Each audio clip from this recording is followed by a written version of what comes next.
सावधान। नमो अरिहंतारं नमो सिद्धारं नमो आयरियाणं नमो वज्रायाणं नमो लोए शब्दसाहुणं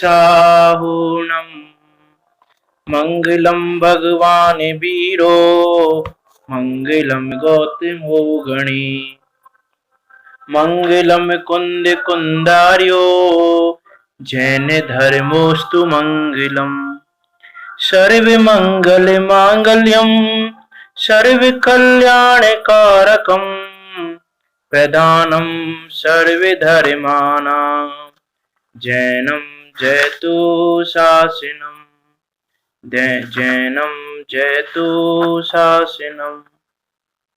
नमः श्री वर्धमानाय निर्धूत करिलात्मने सालोकानां तिलोकानां यद्विद्यादर्पणायते। समुद्रराजाचार्य देव द्वारा विरचित यह रत्न शाखाचार नामक ग्रंथ, जो कि 8 अधिकारों में निबद्ध है। इसके 8वें अधिकार प्रतिमा अधिकार के माध्यम से हम पंचम गुण स्थानवर्ती श्रावक की 11 प्रतिमा पर चर्चा कर रहे हैं कि वो 11 प्रतिमा 11 स्टेप्स जिनके बल पर यह श्रावक उस निर्गंध भावना को पुष्ट करता रहता है और उन स्टेप्स पर चढ़कर उन 11 प्रतिमाओं को पे चढ़कर उस निर्गंध पद को प्राप्त कर लेता है। ऐसी उन 11 प्रतिमा पर हमारी चर्चा चल रही है। वो 11 प्रतिमाएं हैं: दर्शन प्रतिमा, व्रत प्रतिमा, सामायिक प्रतिमा, पौषधोपवास प्रतिमा, सतित्व त्याग प्रतिमा, रात्रि भोजन त्याग प्रतिमा या देवामैथुन त्याग प्रतिमा, ब्रह्मचार्य प्रतिमा, आरंभ त्याग प्रतिमा, परिग्रह त्याग प्रतिमा, अनुमति त्याग प्रतिमा, उद्दिष्ट त्याग प्रतिमा।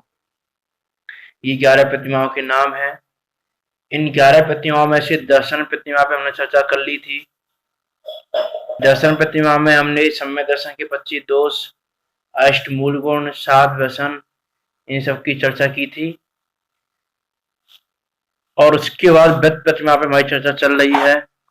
समन्वय आचार्य देव कहते हैं कि जो निसल्य पूर्वक इन 12 व्रतों को निरतिचार रूप से पालन करता है, धारण करता है, उसी को व्रत प्रतिमा कही है।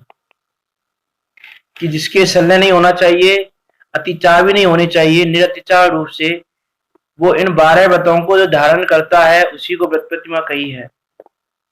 ये 12 व्रत हैं: 5 अनुव्रत, 3 गुणव्रत और 4 शिक्षा व्रत। इन 12 व्रतों पे हमारी चर्चा चल रही है, जिसमें हमने पहले अनुव्रतों पर चर्चा की थी। अनुव्रत क्या है वो हमने देखा था कि जो हिंसा आदि 5 पाप हैं, उनका स्थूल त्याग करने पर अनुव्रत प्रकट होते हैं, और हिंसा का त्याग करने पर हिंसानुव्रत, झूठ का त्याग करने पर सत्यानुव्रत, चोरी का त्याग करने पर चौर्यानुव्रत, कुशील का त्याग करने पर ब्रह्मचार्यानुव्रत और परिग्रह का त्याग करने पर परिग्रह परिमाणानुव्रत।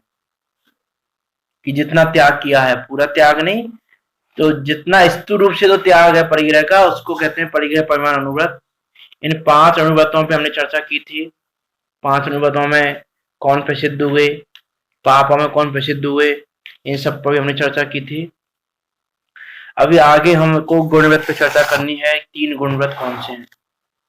तो देखो, गुणव्रत किसे कहते हैं? जैसा कि उसका नाम है गुण व्रत, की जो गुणों में वृद्धि करे, कि जो हमने अनुव्रत लिए हैं और अनुव्रतों में भी जो और वृद्धि करे, अनुव्रतों में वृद्धि करने वाला, अनुव्रतों का उपकार करने वाला, उसको कहते हैं हम गुणव्रत। कि जिससे द्वारा उन अनुव्रतों में और वृद्धि हो, कि उस श्रावक ने जो प्रत्येक समय अपने शुद्धात्मा में लीन होना चाहता है, प्रत्येक समय शुद्धात्मा में रहना चाहता है, प्रत्येक समय वह उस भावना को भावता है जिस भावना को वो अभी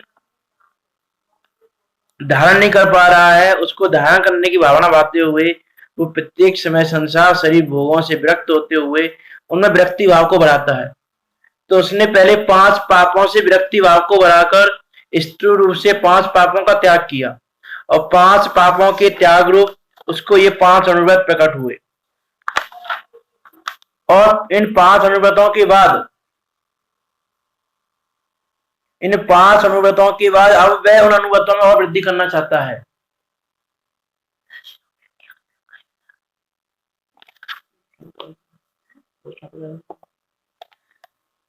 कि वह उन अनुव्रतों में और वृद्धि करना चाहता है, तो उसको गुणव्रत प्रकट होते हैं। ये गुणव्रत कौन कौन से हैं? कि देखो, गुणव्रत 3 हैं। अब 3 गुणव्रतों में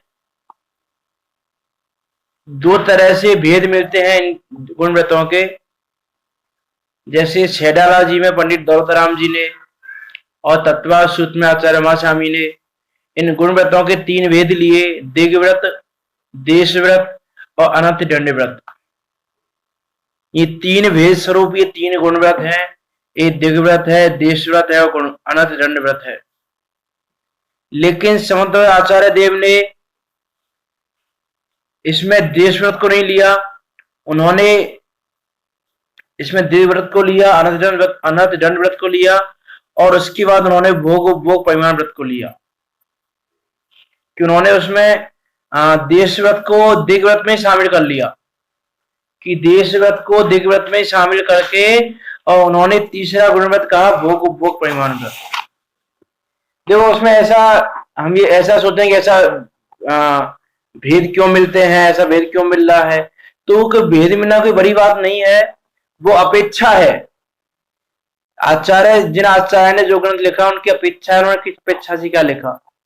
कि जैसे दिग्व्रत, देशव्रत, इनका स्वरूप समझेंगे तो ख्याल में आ जाएगा कि देशव्रत को दिग्व्रत में कैसे शामिल किया जा सकता है, कैसे उसको हम दिग्व्रत में इंक्लूड कर सकते हैं। तो किन्हीं आचार्य ने उसको इंक्लूड कर लिया दिग्व्रत में, और किन्हीं ने नहीं किया। किन्हीं ने उसको और अलग से बताया।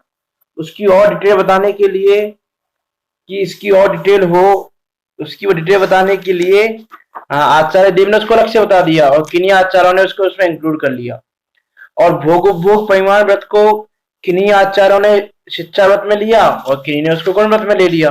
तो वो भी कोई बड़ी बात नहीं है, क्योंकि वो शिक्षा व्रत भी पंचगुण स्थामति श्रावक के हैं, और ये गुणव्रत भी पंचगुण स्थामति श्रावक के हैं, और वो इसी व्रत प्रतिमा के ही हैं वो भेद सारे। भोग परिमाण व्रत को गुण व्रत में कहो या शिक्षा व्रत में कहो, वो भेद तो इसी में है, भेद तो उससे बाहर नहीं है। तो इस प्रकार इसके 2 तरह के भेद मिलते हैं, दोनों पे हम चर्चा करेंगे। दिग्व्रत, देशव्रत, अनंत दंड व्रत पे, और उसके बाद हम फिर उसको भोग परिमाण व्रत पे ले लेंगे, जो शिक्षा व्रत में जो बात की गई है। तो इसको हम देखते हैं। देखो, सबसे पहले हम दिग्व्रत को देखें तो पंडित दौलतराम जी ने उसमें लिखा, 10 दिश गमन प्रमाण ठान तसु सीम न नाक है। कि 10 दिशाओं में आने जाने की सीमा को निश्चित करके तसु सीम न नाके, जीवन भर उस सीमा को नहीं नापते, मीन्स उस सीमा से बाहर नहीं जाते जीवन भर के लिए। उसी सीमा, जो सीमा उन्होंने 10 दिशाओं में ले ली, उन 10 दिशाओं में जो सीमा जितनी ली है, कितने किलोमीटर जाना है, इतना करना है, जैसे उन्होंने ली है उसी हिसाब से उसको ग्रहण करते हैं, है ना। तो दिग्व्रत का अर्थ क्या है कि दिग्व्रत की जो दिशाएं हैं, उन दिशाओं में व्रत कर लेना, उन दिशाओं में विरत। इसको देखो, दिग्व्रत को दिग्व्रति भी कहते हैं, कि दिग्व्रति कहे यदि उसको हम, तो दिशाओं से विरक्ति का नाम है दिग्व्रत। कि जहां उसने दिशाओं में नियमित सीमा कर ली कि इस सीमा से बाहर नहीं आना जाना, तो उस सीमा से बाहर आना जाना नहीं है, तो उसको उन्होंने क्या कह दिया कि दिशाओं में विरक्ति हो गई। 10 दिश गमन प्रमाण ठान तत्व सीम न नाक है, और यही व्रत का लक्षण है। अब 10 दिशा कौन कौन सी है? तो देखो, पूर्व, पश्चिम, उत्तर, दक्षिण तो है ही, उसके अलावा 4 दिशाएं हैं, ईशान, वायव्य, नैऋत्य, आग्नेय और जो है ऊर्ध और अधो, है ना। तो 10 दिशाओं में लोग सोचते हैं कि 4 दिशाएं तो होती हैं, पूर्व, पश्चिम, उत्तर, दक्षिण। ये 10 दिशा कहां से आ गई? तो देखो, जो लौकिक में पढ़ते हैं 4 दिशाएं हैं, पूर्व, पश्चिम, उत्तर, दक्षिण, वहां भी देखा जाए 10 दिशाएं पढ़ाई जाती हैं। कैसे पढ़ाई जाती हैं? कि पूर्व, पश्चिम, उत्तर, दक्षिण, और पूर्व और उत्तर के बीच में पूर्व उत्तर, उत्तर पश्चिम के बीच में उत्तर पश्चिम, पश्चिम और दक्षिण के बीच में पश्चिम दक्षिण, और दक्षिण और पूर्व के बीच में दक्षिण पूर्व, ऐसा पढ़ाते हैं, है ना। तो पूर्व और उत्तर के बीच में जो पूर्व उत्तर दिशा है, वो पूर्व उत्तर दिशा का नाम ही ईशान दिशा है। ऐसे ही जो पश्चिम और उत्तर के बीच में है वो है वायव्य, जो पश्चिम और दक्षिण के बीच में है वो है नैऋत्य, और दक्षिण और पूर्व के बीच में है वो है आग्नेय दिशा, और एक दिशा ऊपर की है ऊर्ध्व दिशा, एक नीचे की है अधो दिशा। तो डायरेक्शन तो अपना भी दिख रही है, 10 दिशाएं हैं, तो नहीं हमको कंफ्यूजन नहीं होना, है ना। 10 दिशा की जो बात आती है, तो इन 10 दिशाओं में जो आने जाने की सीमा करके उसके बाहर नहीं जाते तो दिग्वृत्त कहा जाता है। कि ये दिग्वृत्त जो है, जो दिशाओं में जो सीमा की इसने, वो सीमा किस लिए की? कि जो पापों से निवृत्ति के लिए। कि जैसे अभी तो क्या है, जैसे अभी हमारा कोई अनुव्रत नहीं है, दिग्व्रत नहीं है अभी हमारे पास, तो अभी हमको तो पूरे लोक की मीन, अभी जैसे हम कहें वर्ल्ड है पूरा, ही जितना जितना वर्ल्ड हम मानते हैं, जो लौकिक में हम पढ़ते हैं साइंस में, कि जितना वर्ल्ड है, उस वर्ल्ड में हर जगह का पाप का बंध हमको हो रहा है। क्यों हो रहा है? क्योंकि हमने कहीं की सीमा नहीं बांधी हुई, हम कहीं भी आ सकते हैं, कहीं भी जा सकते हैं। तो आने जाने में जो पाप लगता है वो हमको प्रत्येक समय लग रहा है, चाहे हम आज जा रहे हैं नहीं जा रहे। और जो अनुवृत्ति है उसने दिशा में सीमा मान ली कि मैं आज इस सिटी से बाहर नहीं जाऊंगा। ये तो देखो, ये तो एक सामान्य श्रावक की बात है कि एक दिन के लिए सिल्ली, ये तो जीवन भर के लिए लेते हैं कि मैं जीवन भर इस शहर से बाहर नहीं जाऊंगा, या फिर मैं जीवन भर पूर्व दिशा में 100 किलोमीटर के ज्यादा नहीं जाऊंगा, पश्चिम दिशा में 150 किलोमीटर के ज्यादा नहीं जाऊंगा। जितना किलोमीटर से जिससे भी लिया,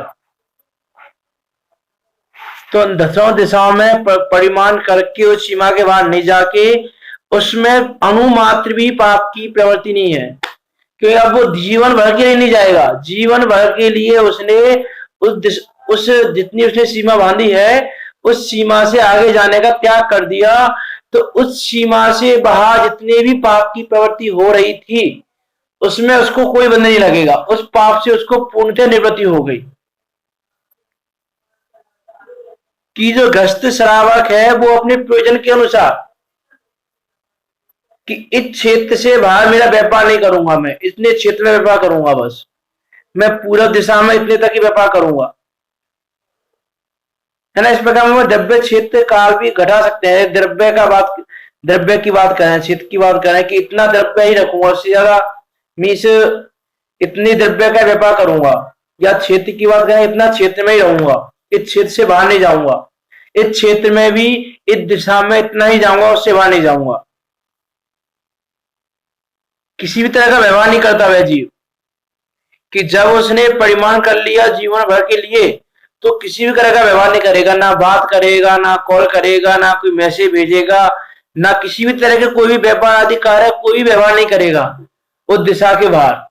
कि ऐसा नहीं हमने दिशा बांध ली, हम तो नहीं जा सकते, चलो मैसेज भेज के काम कर लेते हैं, कि हमने तो जाने का नियम ले लिया, नहीं जा सकते हम, तो तुम मैसेज भेजकर वहां काम करा रहे हो, तो तुम्हारे वो व्रत नहीं है दिग्व्रत। तो इस प्रकार वो उन दिशाओं में परिमाण करके, उन दिशाओं के बाहर के सारे विषयों में लोभ घटा के, अहिंसा धर्म की वृद्धि करके, हिंसा नहीं हो उस प्रकार की प्रवृत्ति करके मरण पर्यंत के लिए उन 10 दिशाओं में मर्यादा बांध लेते हैं। वो ना किसी को भेजेंगे, ऐसा नहीं किसी को भेज के काम कराना है कि चलो हम तो नहीं जा सकते, नौकर को भेज के काम करा रहे हैं, कि नहीं, नौकर को भेज के भी काम नहीं करा सकते। जो व्रत प्रतिमा का धारी है, जिसने देवव्रत को धारण किया है, वो नौकर भेज के भी मर्यादा के वहां काम नहीं कराएगा। या फोन से वस्तु को मंगा लिया, फोन से ऑर्डर दे दिया कि हम तो नहीं जा रहे, हमने जाने का नियम लिया है कि नहीं।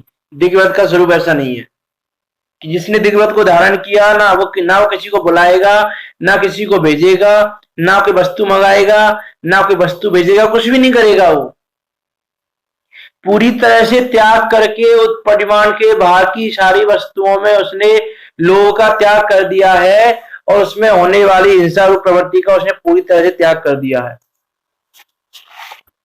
कि किसी भी प्रकार से सीमा को नहीं नापता, सीमा का उल्लंघन नहीं करता, किसी भी प्रकार से उस सीमा से बाहर नहीं जाता, किसी भी प्रकार से नहीं जाता।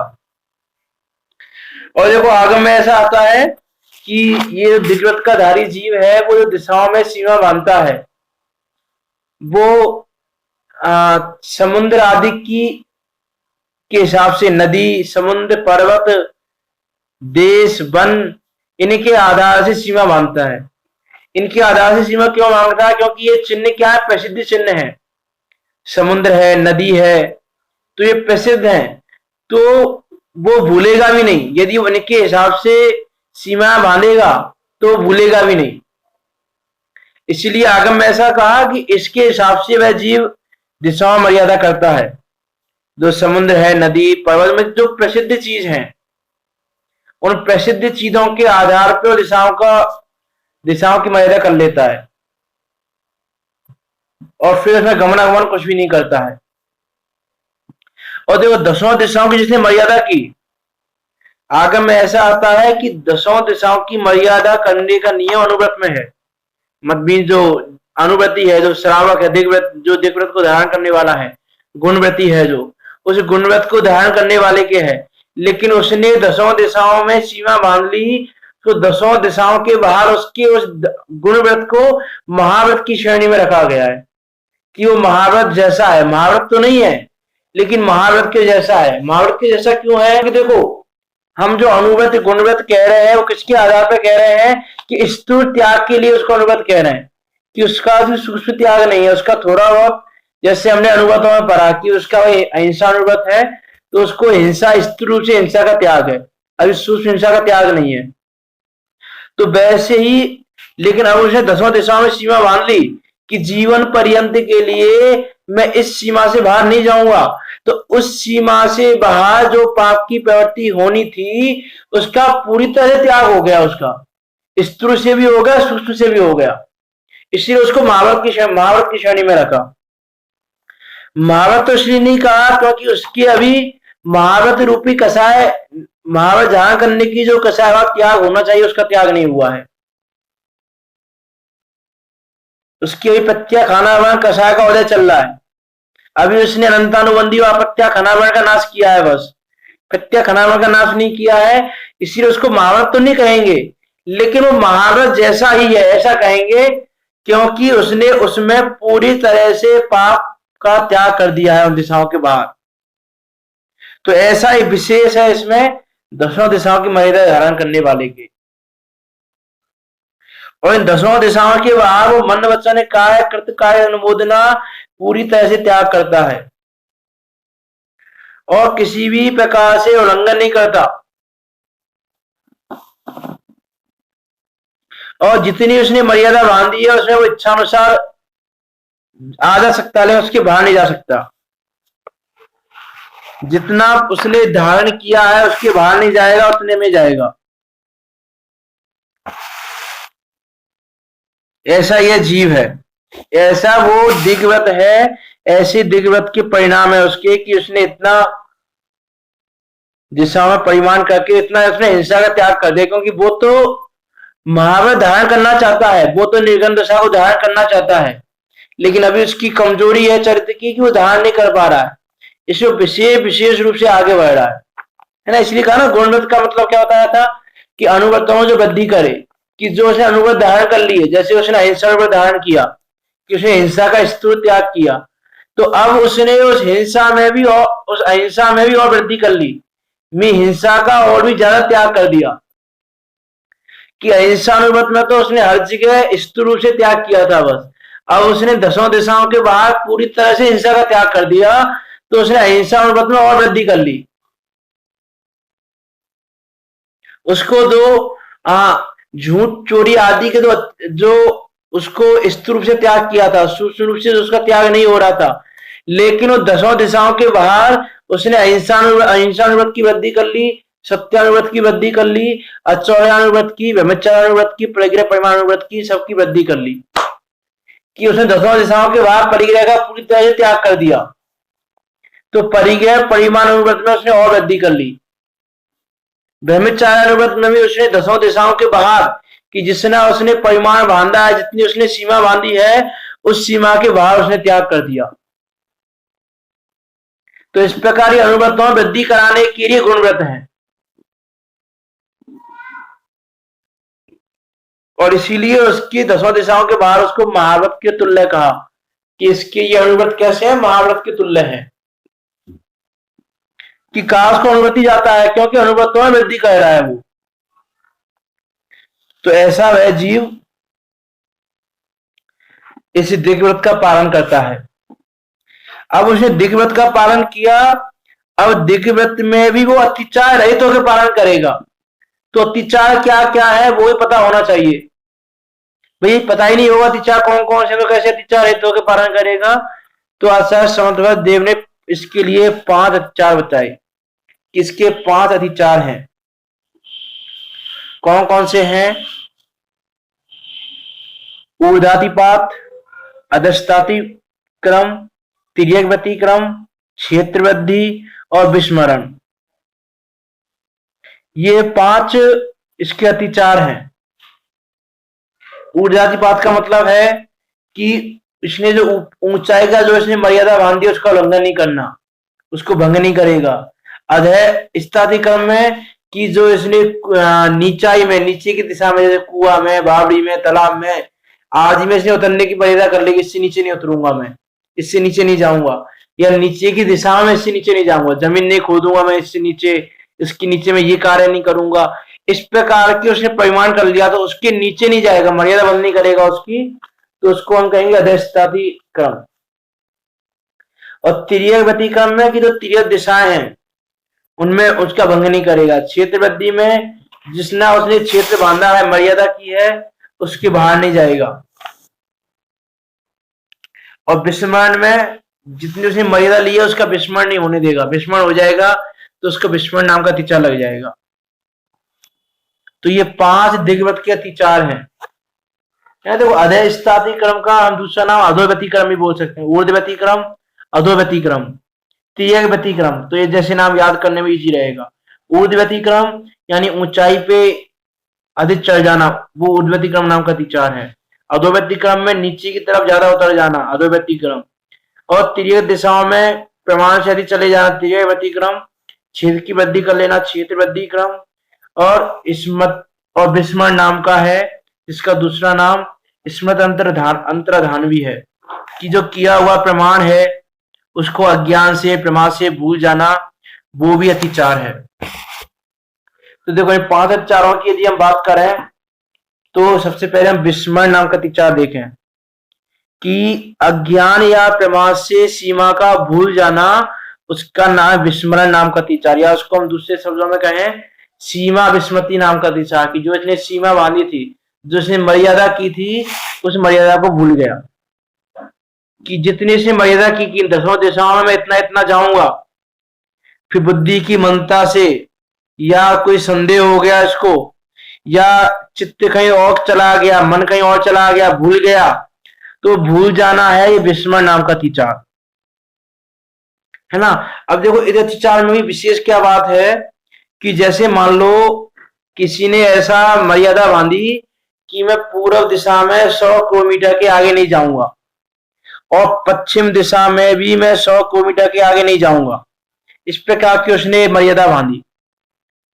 अब उसने मर्यादा को बांध ली, पूर्व दिशा में 100 किलोमीटर के आगे नहीं जाऊंगा, लेकिन जब वो गमन कर रहा है पूर्व दिशा की तरफ, तब उसको याद नहीं रहा, उसको संदेह हो गया कि मैंने 100 किलोमीटर का बांधा था कि 50 किलोमीटर की बांधी थी मर्यादा, उसको याद नहीं आ रही, अभी वो भूल गया उस चीज को।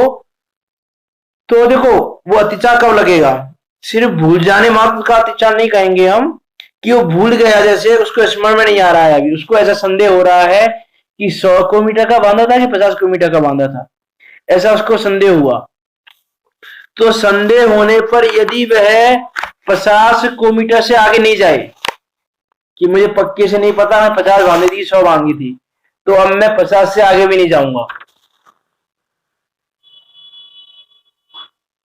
है ना। तो 50 से आगे नहीं जाएगा तो कोई परवाह नहीं, उसके पथ में कोई अच्छा नहीं लगा। लेकिन वो ये सोचकर कि पता नहीं मैं 50 बांधी थी 100 बांधी थी, चलो ठीक है कोई नहीं 100 बांधी होगी, ऐसा करके वो 50 से आगे निकल जाए, तो उसने अतिचार लगा दिया। क्यों? यदि उसने, क्योंकि उसने उस व्रत में अतिचार कैसे लगा दिया कि उसने सपोज करो 50 किलोमीटर का बांधा हो और 50 के आगे जा रहा है, तो अतिचार लगा रहा है वो।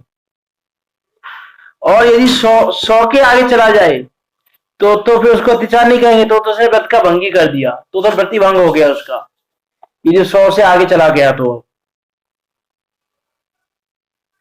है ना। क्यों? क्योंकि उसने बांधा कितना है, 100 किलोमीटर का बांधा है ना, क्यों उसने मर्यादा 100 किलोमीटर की ली है। लेकिन अभी वो 50 से आगे जा रहा है तो अतिचार लगेगा, और 100 के आगे जाने पर तो व्रति भंग हो जाएगा। 100 के आगे जाने पर अतिचार नहीं लगेगा, फिर अतिचार नहीं कहेंगे उसको, फिर तो उसको कहेंगे कि इसने व्रति भंग कर दिया।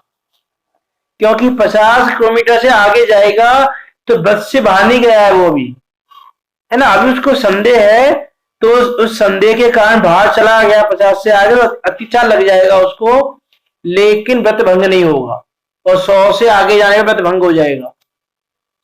तो जो व्रत प्रतिमा का धारी है, जिसने दिग्व्रत को धारण किया है, वो 50 से आगे नहीं जाएगा संदेह होने की स्थिति में, वो 50 से अंदर ही रहेगा, अतिचार नहीं लगने देगा वो।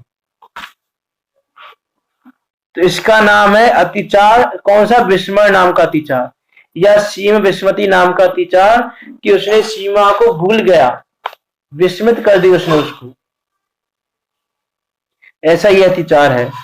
दूसरा है ऊर्ध्वातिपात अतिचार या ऊर्ध्वती क्रम अतिचार।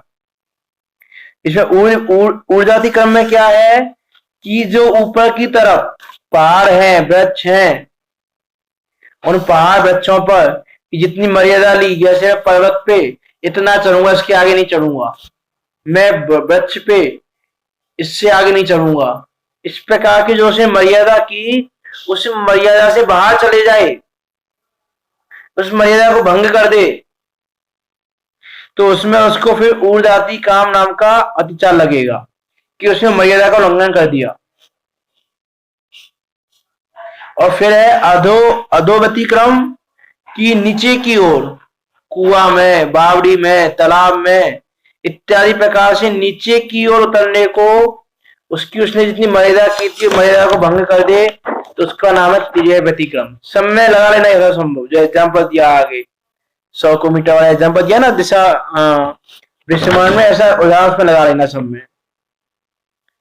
और तिर्यक प्रदेश में जाने में कि जो पूर्व वाली दिशा है, जो बाकी की दिशा बची है, ऊर्ध्व अधो दिशा हो गई, अब जो बाकी दिशा बची है, पूर्व आदि जो दिशा बची है 8 दिशाएं, उनमें की गई मर्यादा का उल्लंघन करने पर इसको तिर्यक गति क्रम नाम का अतिचार लगेगा।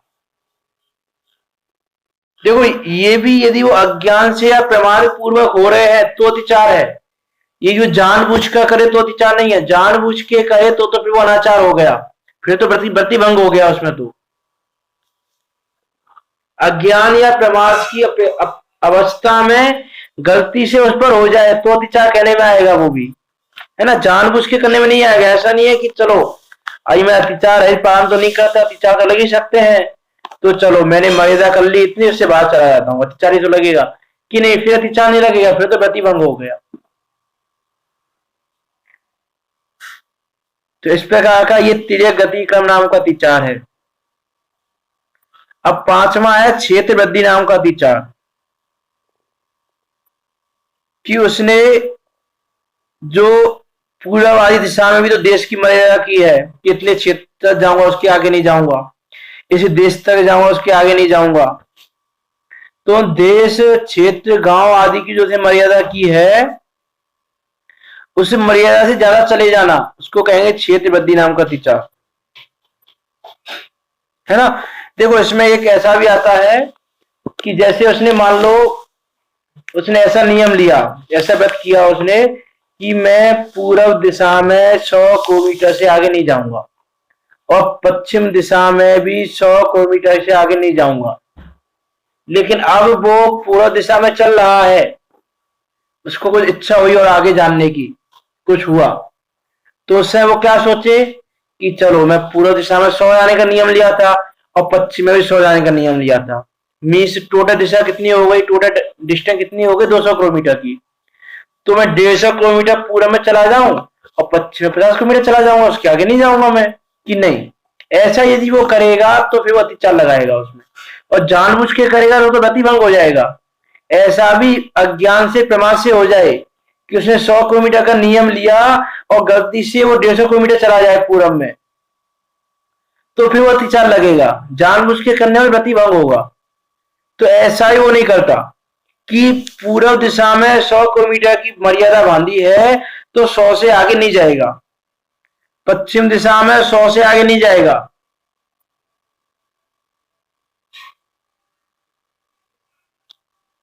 तो ऐसा वो अतिचार है, क्षेत्रवृद्धि नाम का अतिचार।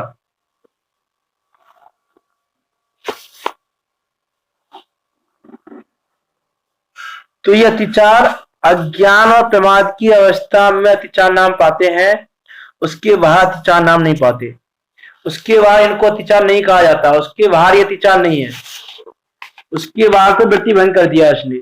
ऐसा वो वृत्त प्रतिमा का धारी जो जीव है, जो अनुभूतों का धारी है, जो वृत्त प्रतिमा का धारी है, वो ही अतिचारों को भी नहीं लगाएगा। क्योंकि हमने पढ़ाई है आचार्य सौंदर्य जी ने लिखा कि अतिचार रहित होकर पालन करता है। अत्याचार सहित होकर पालन नहीं करेगा वो, कि अत्याचार सहित होकर पालन कर दे, कि नहीं। अतिचारों का तो पूरी तरह से त्याग करेगा ही करेगा, अतिचार रहित होकर पालन करेगा, तो ही उसको हम वृत्त प्रतिमा कहेंगे, नहीं तो उसको वृत्त प्रतिमा नहीं कह सकते। फिर हम किस प्रकार के अतिचार हैं, इन अतिचारों को त्याग कर जो इन व्रतों का पालन करते हैं, अतिचारों को टाल के, वही वास्तव में निर्मल व्रत का पालन करते हैं। उन्हीं को वास्तव में निर्मल व्रत कहा गया है कि इसका व्रत ही निर्मल है और दूसरा कोई व्रत निर्मल नहीं है। तो ऐसा ये दिग्व्रत की अतिचार है और ये दिग्व्रत है। दूसरा देखते हैं हम देशव्रत। देशव्रत की चर्चा देखो समुद्र आचार्य देव ने की है, लेकिन तत्वा सूत्र में भी आई है, छेडाला में भी आई है, इत्यादि में देशव्रत की चर्चा आई है। तो देशव्रत में क्या है, देखो चौथी डाल में पंडित दौलतराम ने लिखा कि काहू में फिर ग्राम गली गृह बाग बाजारा, गमना गमन पैमान ठान अन शकर निवारा। कि ताहू में, किसमें, कि जो दिग्व्रत में इसने दिशाओं की मर्यादा की थी, उन दिग्व्रत में की गई मर्यादा के भीतर भी वो फिर गांव गली घर बाग बाजार इन सब में एक निश्चिंत समय के लिए आने जाने का प्रमाण करे, उससे बाहर नहीं जाए।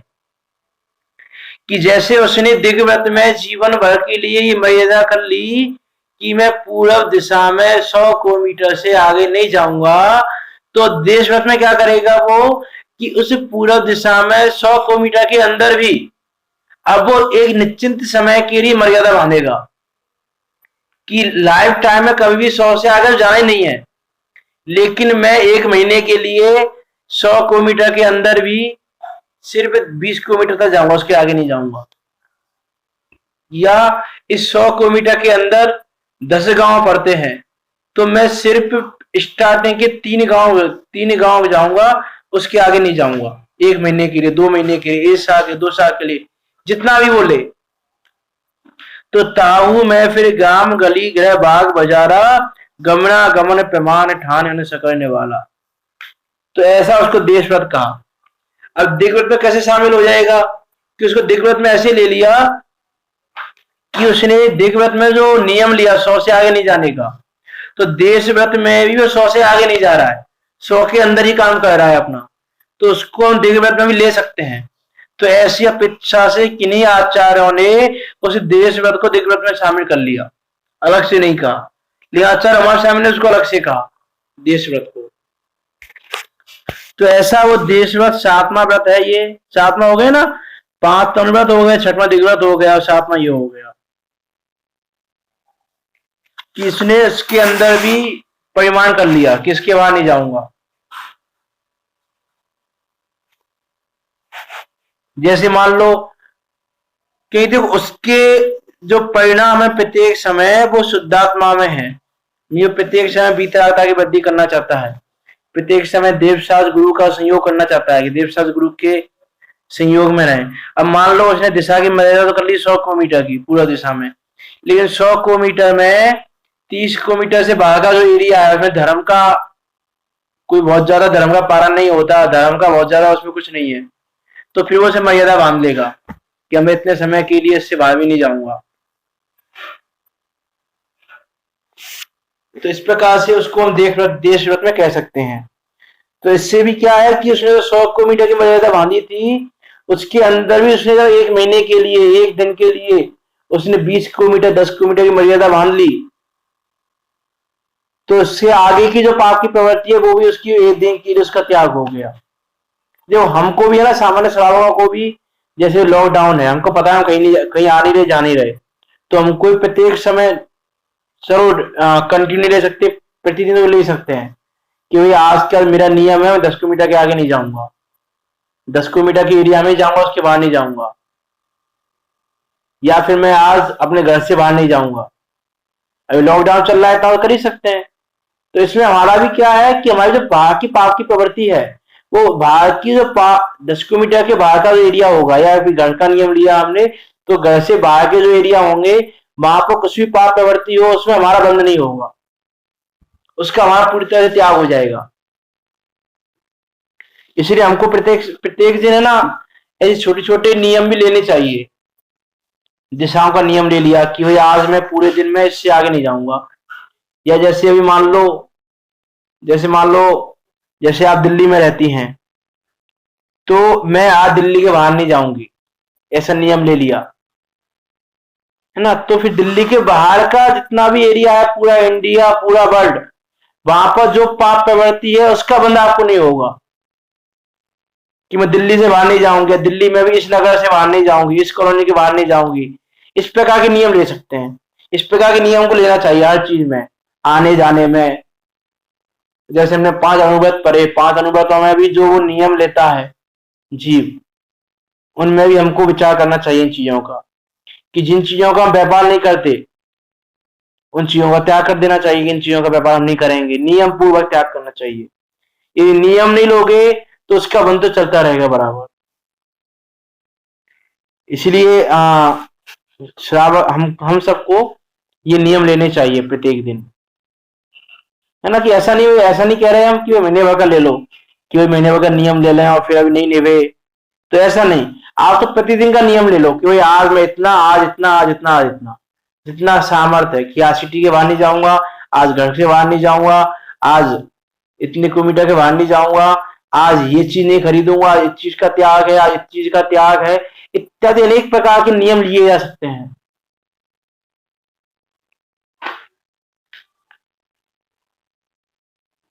तो इस प्रकार का देशव्रत है। इस देशव्रत में भी वो किसी भी प्रकार से, देखो देशव्रत में भी ये है कि उसने देशव्रत में मर्यादा ले ली कि यार इसने किलोमीटर के बाहर नहीं जाऊंगा, तो उतने किलोमीटर के बाहर वो ना किसी नौकर को भेजेगा, ना कोई संदेश भेजेगा, ना कोई वस्तु मंगाएगा, इत्यादि सारे प्रकार से त्याग है उसका फिर उसके बाहर।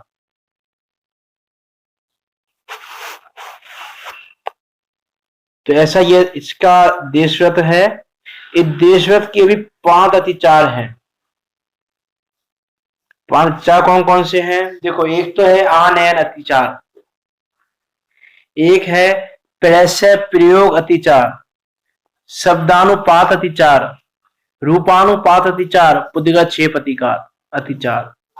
आनयन अतिचार में क्या है कि मर्यादा से बाहर की वस्तु को मंगाना, कि जितनी तुमने मर्यादा में बांध ली, जैसे तुमने ये बांध ली कि भाई मैं 1 महीने के लिए 3 गांव से आगे नहीं जाऊंगा, तो अब तुमको व्यापार करना है, नौकर भेजना है, वस्तु मंगानी है, वस्तु भेजनी है, जो भी करना है वो 3 गांव के अंदर ही करो, उसके बाहर नहीं जाओ। उसके बाहर जाओगे तो अच्छा लगेगा, और जानबूझ के जाओगे तो प्रतिभंग हो जाएगा। वो गलती से चले जाए, यदि भूलवश चले गए तो अतिचार है। जानबूझ के चले गए तो अनाचार हो गया वो फिर। तो ऐसा ये आन है नाम का अतिचार है कि मर्यादा से बाहर वस्तु भेजनी भी नहीं चाहिए और मंगानी भी नहीं चाहिए,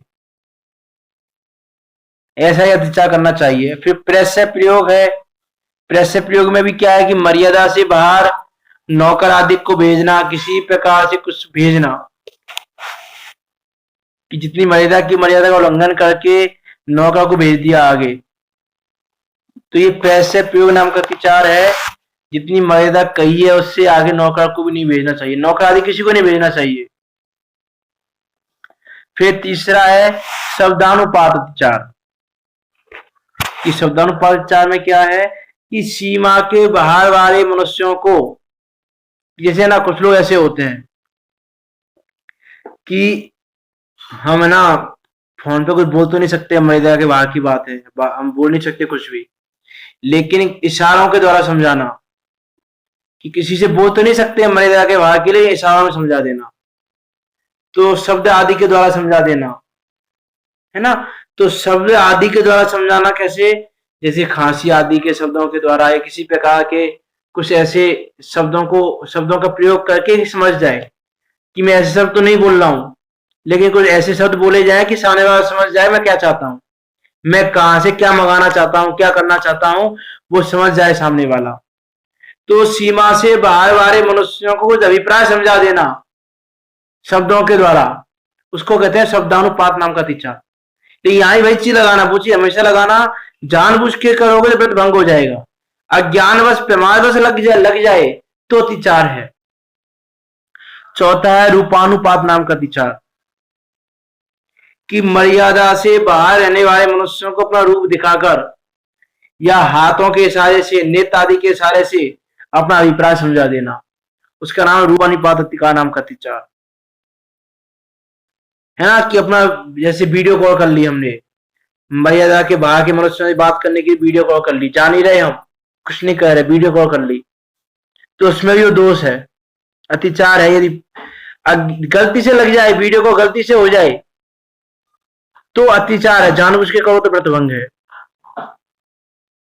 तो ऐसा वो रूप निपात नाम का अतिचार है कि वो रूप भी नहीं दिखाएगा अपना, हाथ नेत्र आदि का इशारा करके भी अपना अभिप्राय नहीं समझाएगा।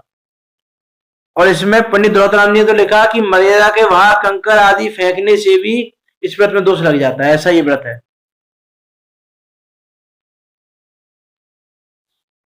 और पांचवा है ये पुद्गच्छेप वाला, जो कंकर पत्थर आदि फेंक कर अपना अभिप्राय समझा देना, वो पुद्गच्छेप नाम का पांचवा अतिचार है।